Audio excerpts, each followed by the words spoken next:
انهيار كارول سماحة بعد وفاة زوجها وليد مصطفى. سبب الوفاة واللحظات الأخيرة ده اللي هنعرفه في الفيديو. يلا نبدأ. وفاة الدكتور وليد مصطفى زوج الفنانة كارول سماحة. توفى النهاردة وليد مصطفى رئيس مجلس أمناء القاهرة 24 ورئيس شركة سكاي برودكشن. توفى أثر أزمة صحية طارئة. كان بينهم قصة حب طويلة، ونشرت كارول سماحة النهاردة الخبر على صفحتها الشخصية على انستجرام، وكتبت: فقدت اليوم زوجي وحبيبي الدكتور وليد مصطفى بعد رحلة طويلة في صراع مع المرض. اتوفى زوجها في أحد مستشفيات الشيخ زايد، لكن هي كانت في بيروت بتعمل لقاء صحفي.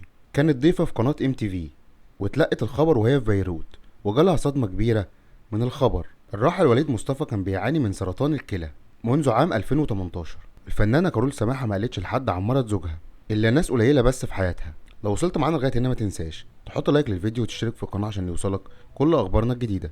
نشوفكم في فيديو جديد وخبر جديد.